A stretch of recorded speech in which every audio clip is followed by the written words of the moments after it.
Everyone, my name is Natalie Yeadon. I'm the co-founder and CEO with Impetus Digital.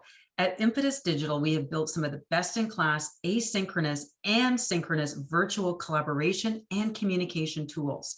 We have worked with life science companies from across the globe over the past 14 years to help them with everything from virtual advisory boards, online medical education, digital investigator meetings, helping with treatment pathway profiling. And since the launch of our awards-winning Insight Events platform, we've also been helping pharma companies with corporate events, innovation hackathons, MSL and sales rep training, and everything in between. All of this stuff is being done virtually. But really at Impetus, the most important thing is we really believe that everything starts with a conversation. And from these big, hairy, audacious conversations with some of the leading edge thinkers, the digital provocateurs, and some of the healthcare thought leaders, we can all work together to collaboratively and positively disrupt healthcare. So I'm super excited about having one of these healthcare thought leaders at the table with me today. This is actually Jón Bergsteinsson, and he's the co-founder and CCO for EMEA at Smart Trial. Jón helps MedTech companies to bridge the gap between their devices and their clinical data. Jón previously served as the company's CTO until 2017.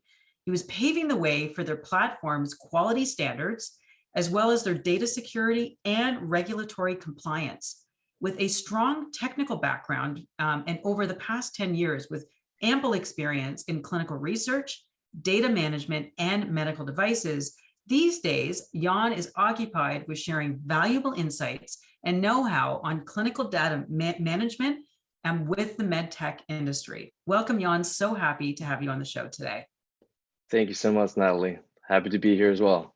Absolutely. So a super exciting role that you're in right now. And I think it would be really interesting for a lot of our listeners to learn a little bit about your career trajectory and how you ended up becoming the co-founder and CCO with your company, Smart Trial.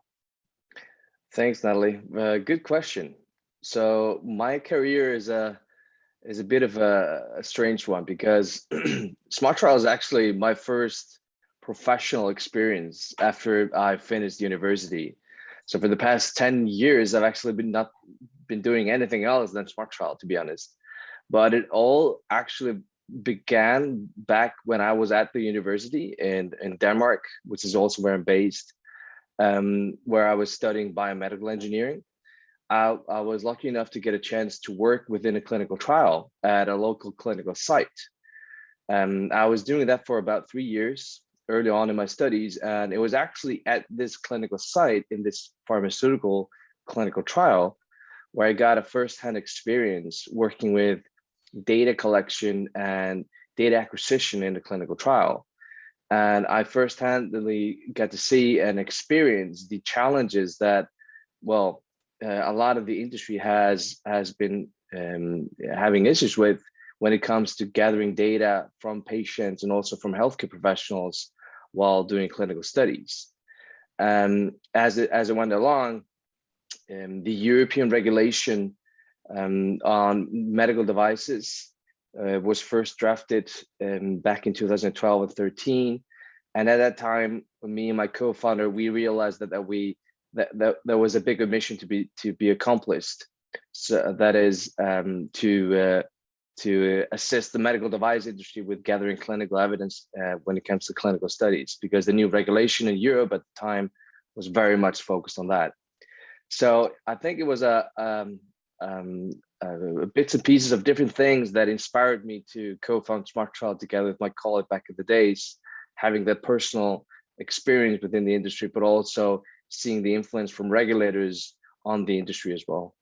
So why don't we actually just go back a little bit and give the listeners a little bit of that background for those people who may not be necessarily directly involved with clinical trial management or data extraction. When you were first involved with that many years ago, what were some of the challenges or difficulties that you ran into or that potentially manufacturers or sponsors are still running into with running clinical trials?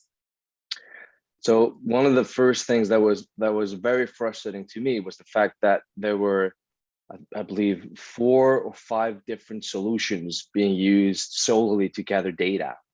There was no common space for a a normal staff member in a clinical trial like myself to just access and have the oversight and the overview that I needed when I was interviewing patients and entering data. The fact that data was scattered throughout different platforms was first of all a huge challenge. Second of all, for some strange reason, it's been like a theme within the healthcare industry to create software solutions that simply aren't user friendly. A lot of the platforms, they looked like they were developed back in the 2000s, hadn't been upgraded since then. I mean, this is back in 2009, I believe. And at the time, the smartphones were just starting to become popular. I myself had one of the earlier touchscreen phones at the time, and I was wondering, there must be, if the user interface on my smartphone is becoming that good, why can't we create and develop and design software that's used by experts in the field that looks good as well? So that were the two main challenges that I was seeing. But as we went along and we learned more about the industry, there are other bigger challenges to be addressed as well. So tell us a little bit also, you were saying that there was regulatory changes that happened around clinical trials. What were some of those changes that prompted or facilitated or paved the road, if you will, for a smart trial? So like I mentioned before, back in 2012 and 2013, the European regulators decided to act on the issue of medical devices not being having documented their safety and clinical performance efficiently to date. So in the early 2000s and around 2010, there were a number of cases of medical devices worldwide that had been put to market under the current regulations, which was all good, but the clinical safety and performance hadn't been documented as well as you might think. So in pharmaceuticals, clinical trials have been commonly used to document that it's safe and effective and it works for all medications that have been put to market. But when it comes to medical devices, which are everything from a scalpel to a cardiac implant like a pacemaker, the regulators around the world have been debating continuously on whether or not you need to prove as much as you do with pharmaceutical products that it's as effective and potentially as safe. So there were a number of cases from 2000 to 2010 where there are medical devices. So it's one of the most famous one is the PIP implant issue, the silicone breast implants that affected hundreds and thousands of women worldwide that had not been proven to be as safe as effective as it was supposed to be. So the European regulators decided to act on that. And the new European medical device regulation was drafted back in 2012 or 13, which highlighted some of the changes and needs to conduct more clinical studies and do more research within the safety and clinical effectiveness of devices. So this has resulted in a new regulation have been implemented now in Europe, both for devices and diagnostics, that encourages and requires medical device manufacturers and diagnostic manufacturers to conduct more studies and collect more clinical evidence. So that we could clearly see that in the first drafts back in the early days of Smart Trial, that there was going to be a huge need to address this need in the industry for MedTech companies. Beautiful. So would you say that Smart Trial is mainly geared for MedTech companies or more technologically driven or medical device companies, or what is your target audience for your particular electronic data collection platform? Definitely, MedTech is our primary focus. So when we founded the company, we knew that there was a difference in how you treat medical devices in the field versus what you do with pharmaceuticals. For those who don't know, medical devices are used a number of times every single day by all healthcare organizations around the world. And like I said, it's everything from a scalpel to an implant to even a wound or a bandage is considered a medical device. So medical devices are all around us, even medical devices that we use at home. I mean, blood pressure monitors, even weight scales can be considered medical devices if they're used for observation of a disease. So the way that we conduct clinical trials with pharmaceuticals and devices is very different. So we decided in the beginning that if we were going to make a change in the industry, we had to make that change within that part of the life science industry that needed the most. Because pharmaceuticals have to date always had bigger budgets, a lot more money influx from what you see in MedTech. And when you look at the MedTech market in general, 97% of the MedTech companies are small, medium enterprises. So with that in mind, we knew that there had to be a very much focus that had to be put focused on. We had to put focus on the MedTech industry to facilitate change within the clinical data collection area.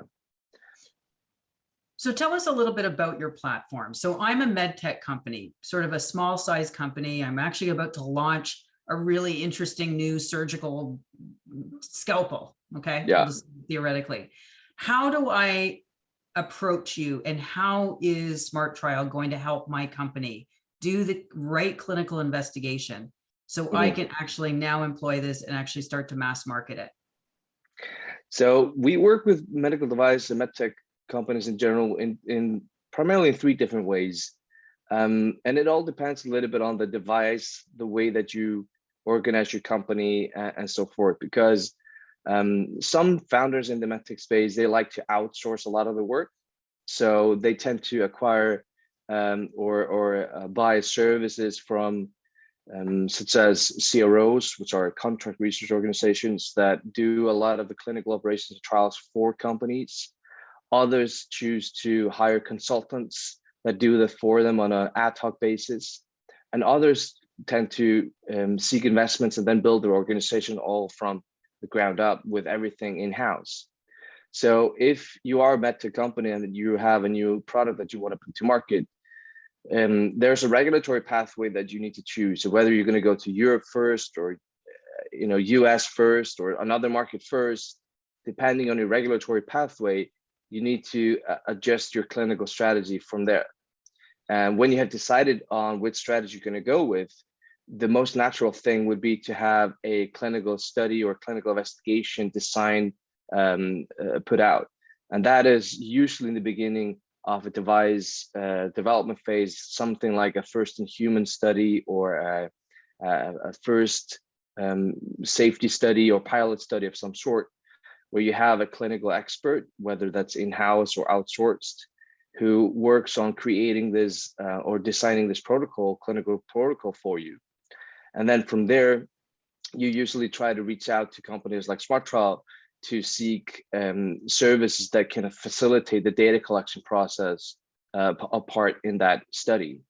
So when companies reach out to us, it's usually at the stage of when they are about to start their study. They might have contracts with clinical sites maybe around the world who are willing to use their device in their first study.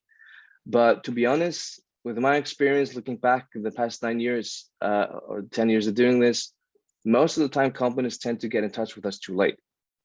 And that's simply because of the fact that they haven't been informed of the need of having a platform like this, like Smart Trial.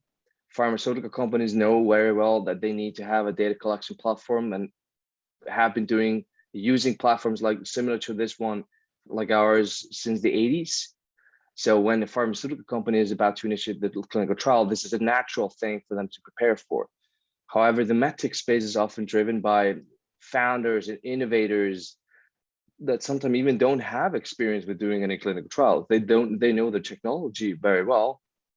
They have very good experiences with R&D, quality, maybe regulatory affairs, investments, management, and so forth.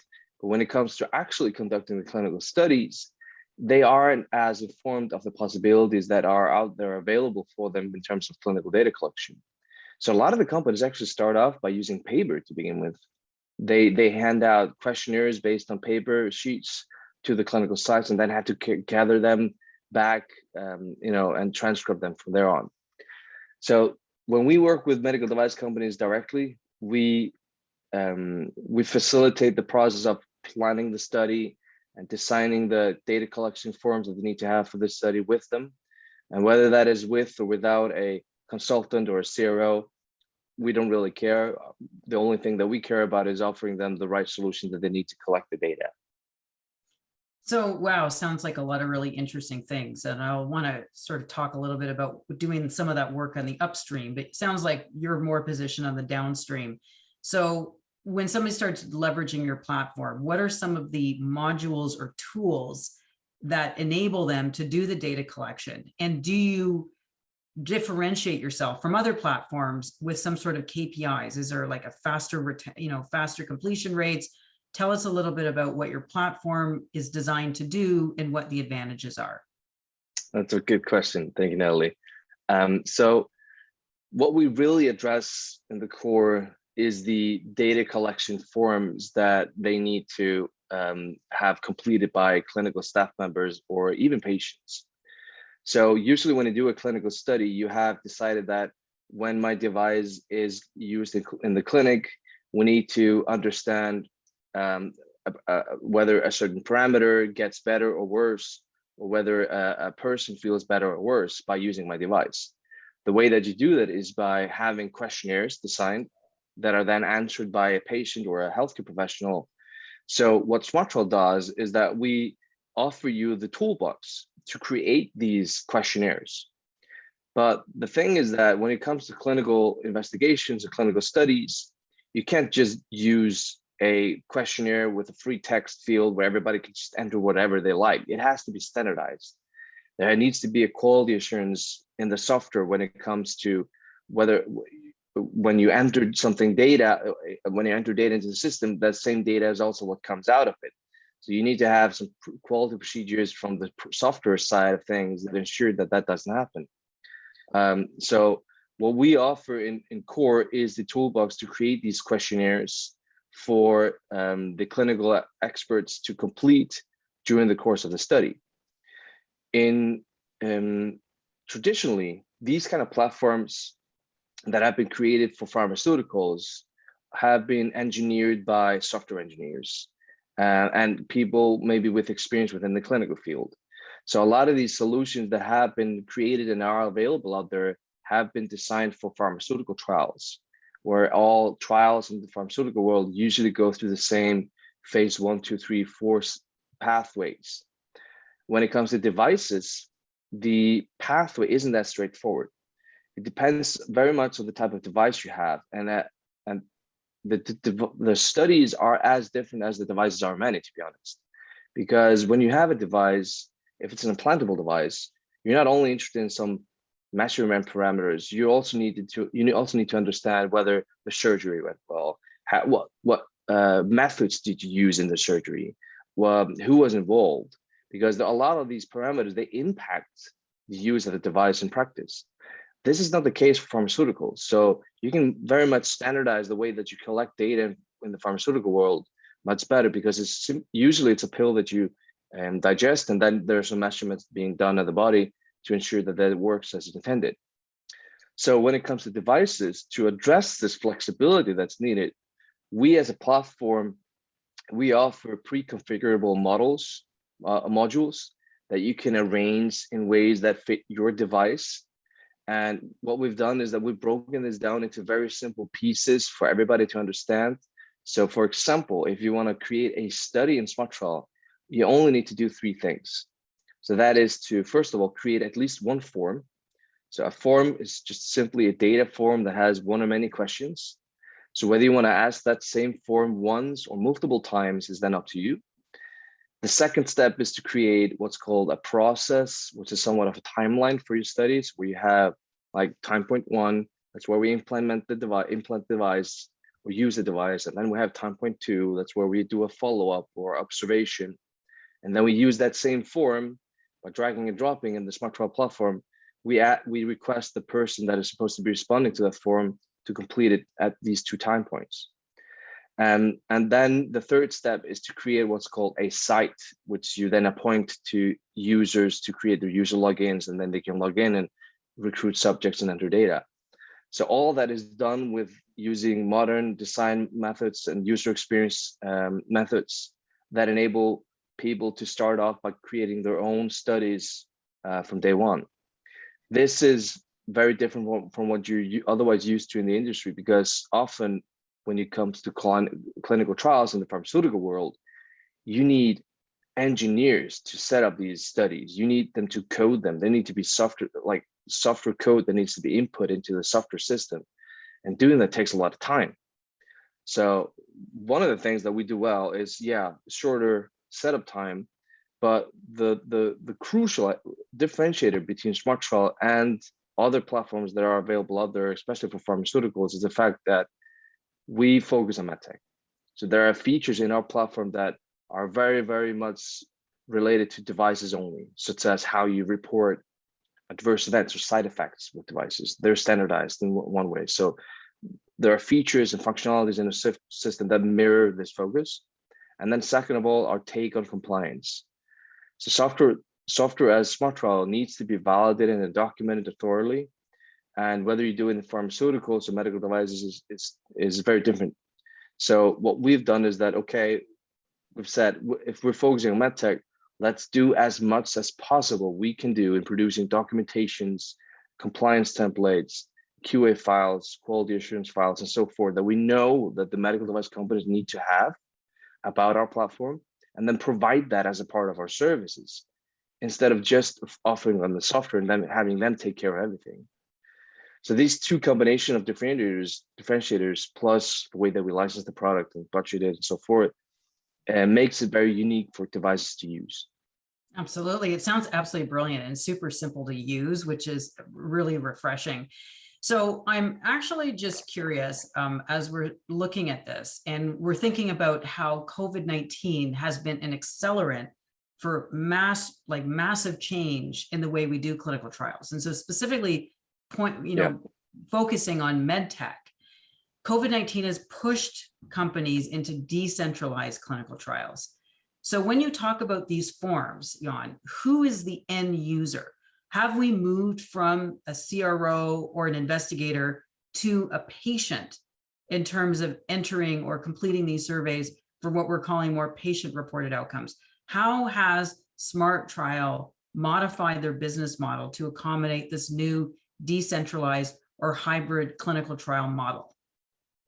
It's a very interesting question, because if you look at the device market, a lot of the devices that are out there are low-risk devices, or devices that are, for example, used by us and other patients, for example, at home. These are, everything from nasal spray types of devices to blood glucose measurement devices and blood pressure monitors and stuff like that.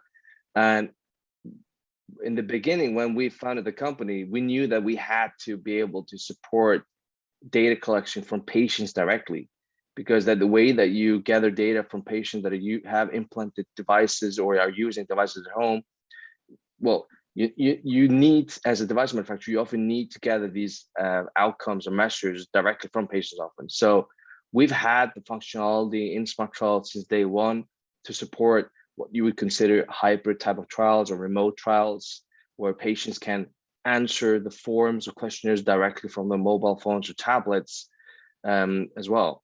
So when it came to addressing how we approach our business and how we adapt our business in terms of COVID-19, we didn't have to do a lot in terms of the software at all.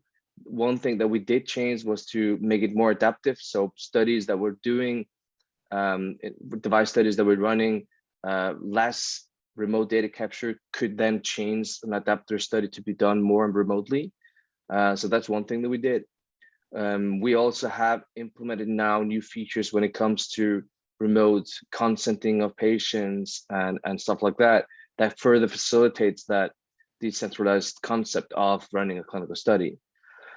But with that said, though, when it comes to devices versus pharmaceuticals and the concept of decentralization of a clinical study, It is a little bit more difficult to do that for devices, because devices such as imaging devices and scanners and surgery related devices that require a healthcare professional to have a patient coming into a site, for example, it makes it a little bit more difficult to apply the decentralized concept fully at scale for devices.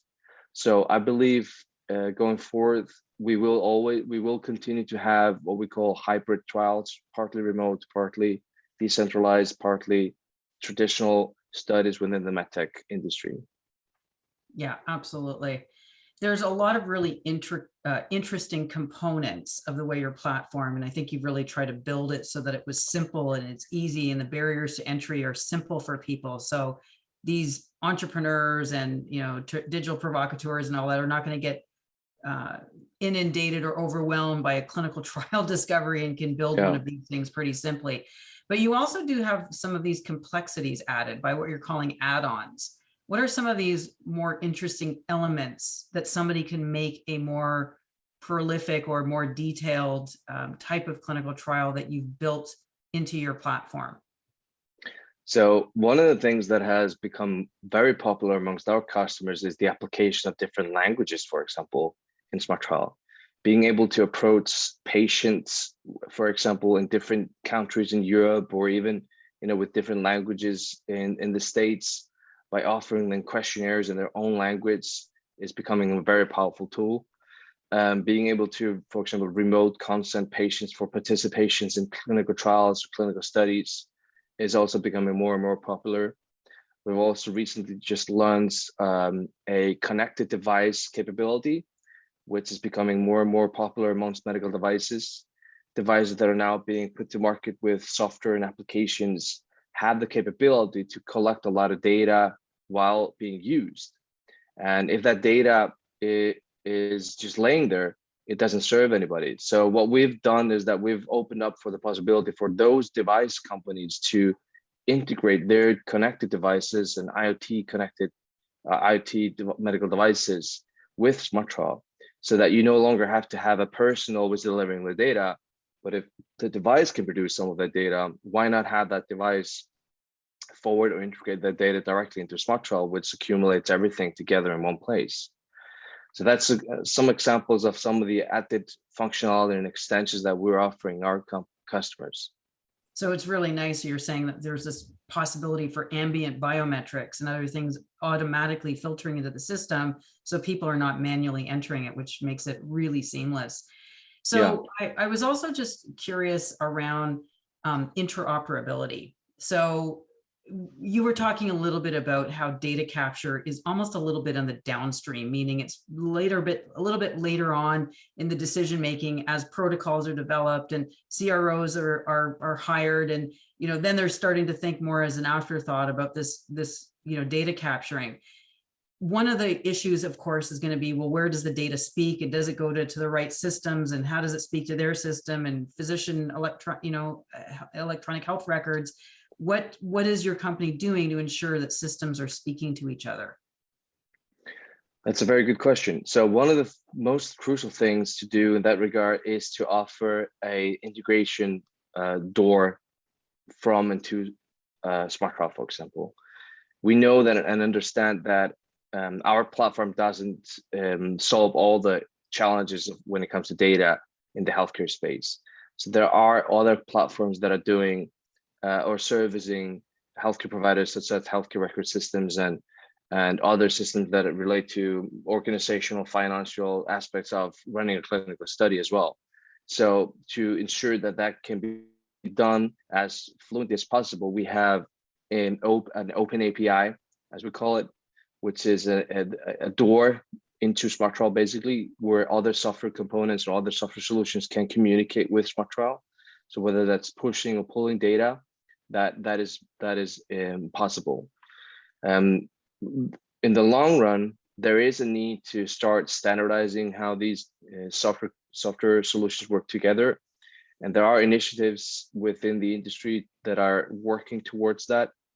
For example, within the healthcare record space, there are standards already available, which a lot of the healthcare record systems use. But when it comes to clinical studies, it's difficult to apply that same standard because the way that data is collected and the type of data that's collected is very different from healthcare record systems. So I believe there will be in the future a more common gateway for these communication from these technologies to work together. But for now, a lot of the software solutions that we are working with and we're collaborating with, we're doing that on a case-to-case basis because the healthcare system is very complex. Not every single hospital in Europe or the States use the same systems.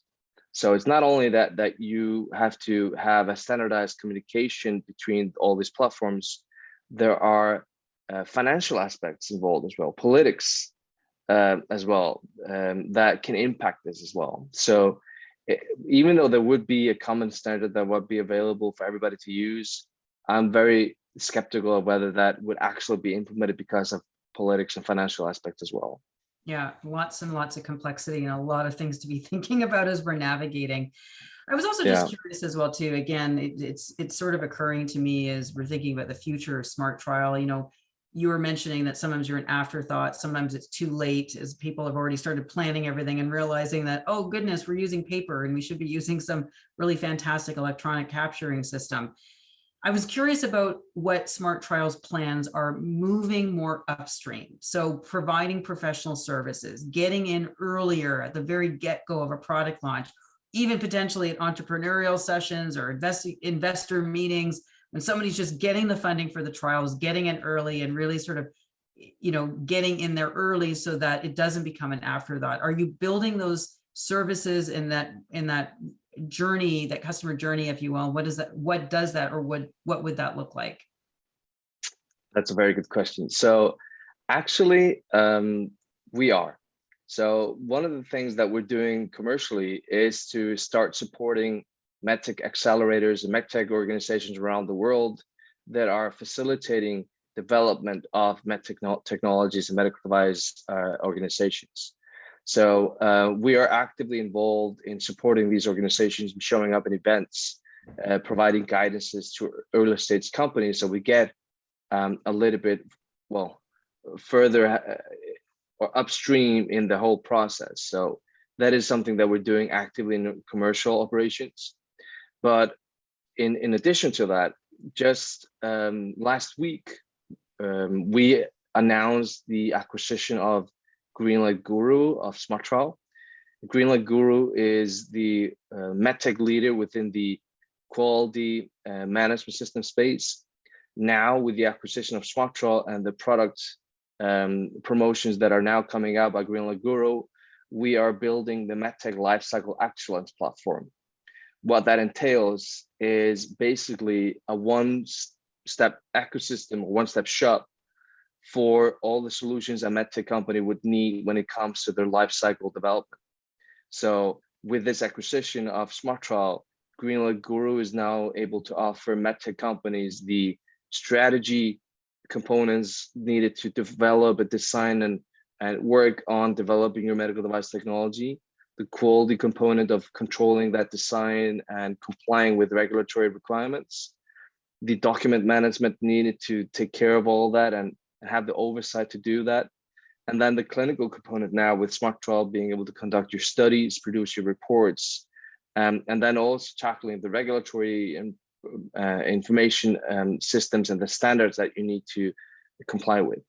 So this new acquisition that just happened, was just announced last week, is very much tackling your question directly by now offering a full software suite for MedTech.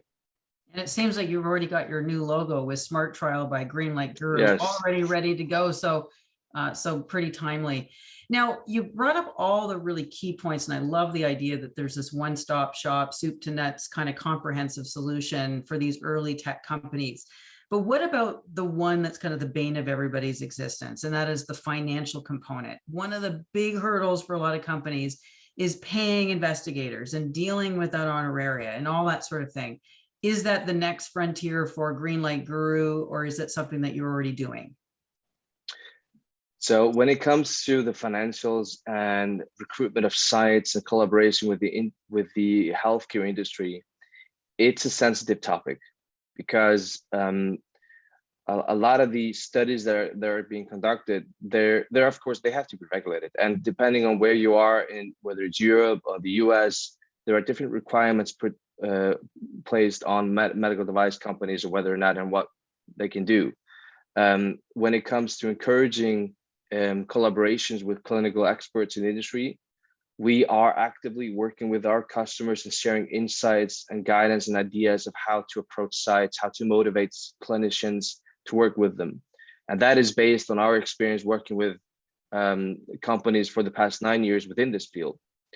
We're also actively partnering up with companies that are experts within these matters. For example, companies that have a foothold within the industry with clinical experts, with clinical sites that are actively seeking for medical device companies to work with them. So being able to mix and match these two areas of the industry, the clinical experts and the medical device companies, is crucial. Whether that impacts the financial aspects of this or not is unknown, but clinical experts and clinical sites, they need to get paid for the work. That's important, because when they're conducting clinical study, they're doing more than what's expected of them in their normal daily routine. And when it comes to the benefits that they get out of it, some of the things that the medical device companies that we work with have been doing is, for example, producing publications that can be then shared with the participants in the study as co-authors and stuff like that, so that they not only get paid in hard-earned money, but also in the reputation that they are, of course, also interested in as investigators and clinical staff, clinical experts. Absolutely.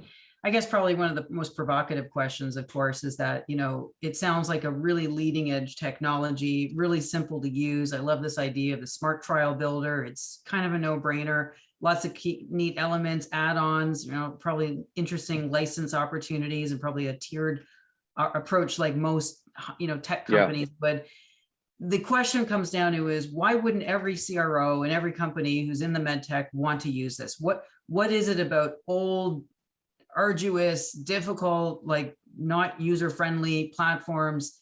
What makes it so difficult for people to adopt this kind of a technology? So it all has to do with timing. I mean, a lot of the companies that have CROs, for example, that have solutions selected in their current operation, they can't just go from one solution to another in the mid states of a current study, for example. That is very expensive.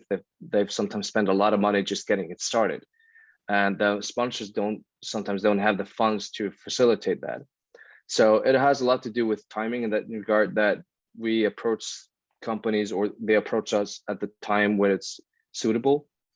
But it also comes down to the fact that we simply cannot